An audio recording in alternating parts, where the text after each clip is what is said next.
Bom dia, boa tarde, boa noite, galera do sétimo ano. Aqui é o professor Danilo de Sacramento, sou professor de ciências de vocês e hoje nós vamos falar sobre os mamíferos de uma maneira geral.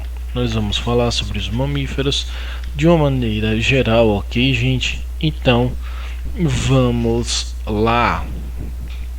O que vocês precisam entender é que, inicialmente, os mamíferos são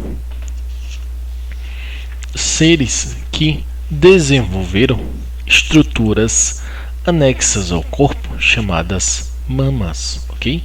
Estas estruturas anexas são responsáveis pela produção do leite materno, e este leite será o primeiro alimento do filhote, independentemente da espécie. E, claro, além disso, os mamíferos, okay, eles evoluíram ao longo do tempo, exatamente, desde muito tempo, desde a época jurássica. Aliás, antes de continuar, vou repetir essa parte da evolução dos seres vivos, ok?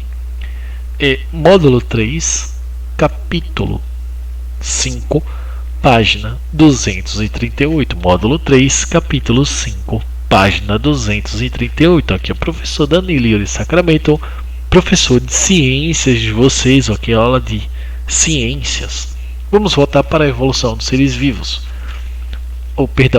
Dos mamíferos, especificamente.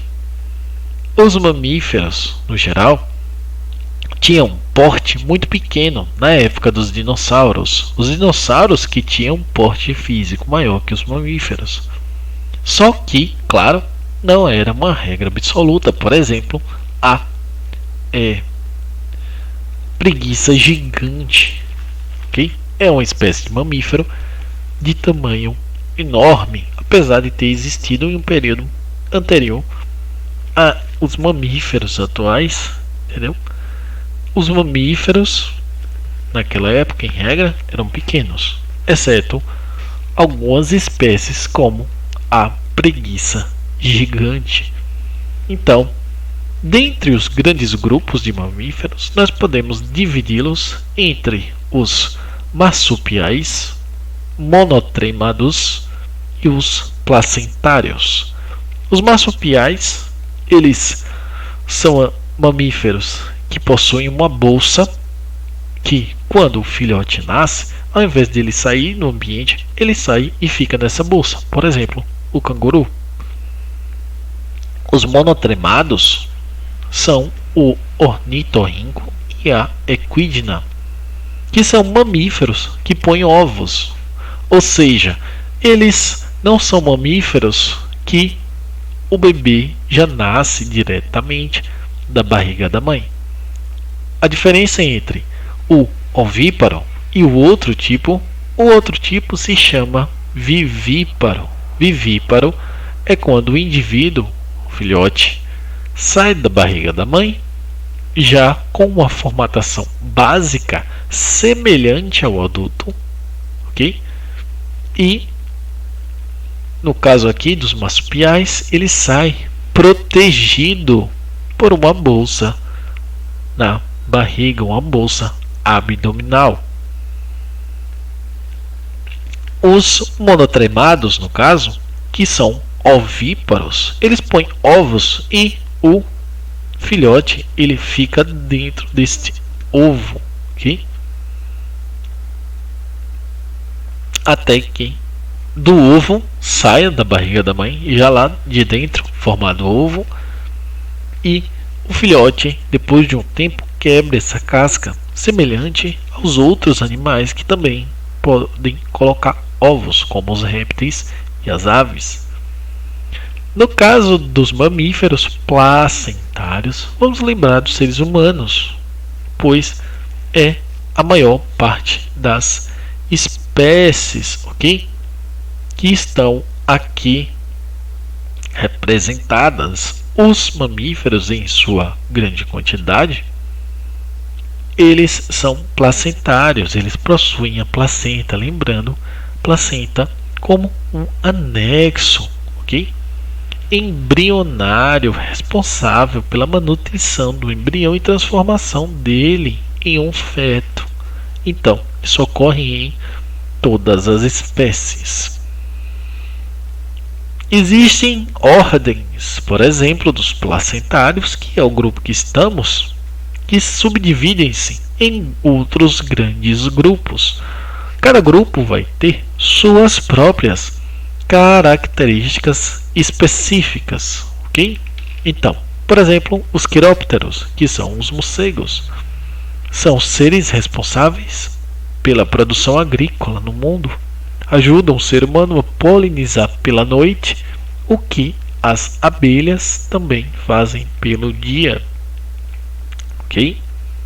Enquanto que os roedores, por exemplo, uma paca ou uma capivara, são responsáveis por se alimentar e manter a população de algumas espécies de vegetais em uma região. Os primatas são os grupos em que nós estamos inclusos, okay? Incluindo o mico e o macaco bugio aqui em Sergipe. Os cetáceos são os mamíferos aquáticos, são os mamíferos que possuem uma enorme inteligência e um enorme desenvolvimento do cérebro, responsáveis pela manutenção dos ecossistemas aquáticos. Eles são grandes caçadores e também são animais que, por terem uma grande inteligência, eles podem ser sociáveis. Já os carnívoros placentários é espécie de um roedor, só que ou até mesmo semelhante a um roedor, como a lontra, mas que são também perigosos, como o lobo e a onça. Ok? Eles possuem essas características. Já os grandes mamíferos que eu citei outrora são aqueles da origem jurássica, importantes exatamente desde a época dos dinossauros, ou até mesmo quando os próprios grupos de mamíferos surgiram para manutenção do ecossistema de lá até cá durante todo o tempo, todo o tempo geológico, gente. Então, existem grupos de espécies que são resquícios ou semelhantes aos tipos existentes naquela época, e isso comparando os animais modernos, os animais atuais, com os seres vivos, os mamíferos daquela época com os mamíferos de hoje. Vamos lá. Existem tatus que nós podemos comparar com Glyptodonte. Vou repetir. Glyptodonte, ok? O Glyptodonte, ele é semelhante a um tatu que existiu há vários anos e que era a exceção da regra dos mamíferos de pequeno porte. Os mamíferos de pequeno porte eram pequenos primatas e pequenos roedores, ok? Como, por exemplo, ratos selvagens. Enquanto que tigres atuais são parecidos ou semelhantes e parentes do tigre dente de sabre, e os rinocerontes, que estão em extinção hoje em dia, eles têm parentescos com os rinodontes de outrora que se diga do passado, representando também a ideia do animal da preguiça, que existe, o bicho preguiça que todos conhecem. Então, o que acontece? Eles possuem parentesco com uma preguiça, como eu já tinha dito, gigante, que conviveu com os dinossauros, ok? Nós também podemos entender que os mamíferos, depois de suas subclassificações, podem ainda ser divididos por outros grupos, entendeu? De ordens mais inferiores, de organizações mais inferiores, e classificados e colocados em classes, em grupos ainda mais específicos, como por exemplo os artiodáctilos. Artiodáctilos, lembrem-se, dáctilo, dáctilo são termos em grego que significa dedos, patas, ok? Então são as extremidades dos membros, independentemente se pernas ou braços, no caso do ser humano. Por exemplo, no caso aqui, os grupos dos artiodáctilos são aqueles que possuem cascos nessas extremidades das patas, ok? Então, por exemplo, boi, porco, camelo, hipopótamo, etc. Já existe um grupo assemelhado a eles, parentes deles, que é o perissodáctilo. Exatamente porque o artiodáctilo, ok, é o grupo que tem um casco dividido em dois pedaços, como se fossem dois pontos, ok? Ele é dividido no meio. Enquanto que os perissodáctilos ou grupo perissodáctilo, ele possui o casco inteiro, entendeu como é que é? Ele possui um casco inteiro. Então, não há divisão do casco. Os sirênios é um grupo já muito diferente, como por exemplo o peixe-boi, a espécie de peixe-boi, que é um mamífero, ou seja, ele, além de ser um animal marinho e um mamífero, está dentro do grupo que ele se diferencia pelo lugar onde vive, com base nos outros. Os outros são, em grande quantidade, o que? Animais terrestres, ok? Os proboscídeos, ok? Os proboscídeos são animais que possuem parte do corpo mais alongada, por exemplo, a tromba do elefante. E os edentados, ok?